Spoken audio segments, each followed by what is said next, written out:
You're going to see a theater, and this is very unique, folks. This was built with the original Riverwalk, completed in 1941.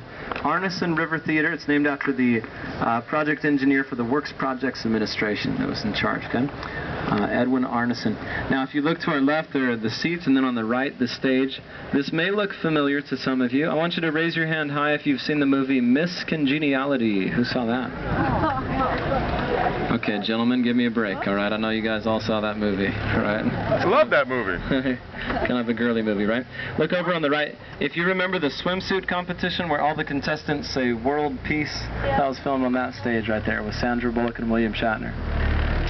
If you look above the stage, you'll see some arches and bells. Those were hung in honor of the first 5 Taco Bells in San Antonio. I'm pretty excited about that. I'm just kidding, you guys. 5 missions.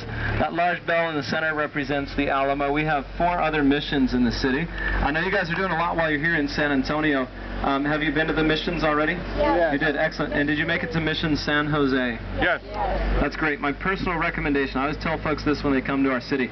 You need to get down and see the missions, but if you have time to visit just one mission outside the Alamo, I always recommend San Jose because of the visitor center, and it's the largest and the best preserved. Its nickname is the Queen of the Missions, okay?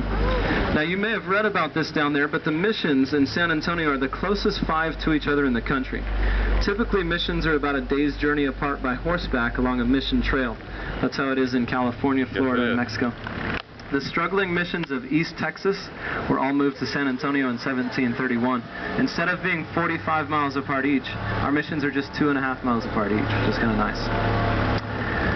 On the left-hand side, ladies and gentlemen, take a look. This is what the Riverwalk looked like when it was first completed in 1941. It was designed to be a nice, quiet city park.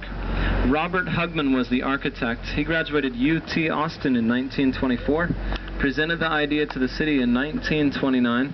The Riverwalk was built between 1939 and 1941 by the Works Projects Administration. This was a WPA project. Now, folks, when we get out from underneath this bridge right here, take a look over on the right. You're going to see a small island. There's an iron sculpture atop the island. Look where that guy's pointing. That way I don't have to point. Okay, there we go. Yeah, see that? That iron sculpture is made up of the root ball of the cypress tree. It's nicknamed Marriage Island. It's had that nickname about 2 or 3 decades. We average 1 wedding a day on that island throughout the year. That is a lucky place to get married, folks. One of my coworkers was married like 6 or 7 times on that little island right there. It's not bad. Now you guys see the river is a lot wider right through here. This also is the shallowest part of the river. In the 1800s, it was known as Old Mills Crossing, and you'll see a mosaic tiling about that on our right-hand side. Wagon trains could cross here without offloading their cargo. Still the shallowest part of the river, about 2.5 feet deep right here.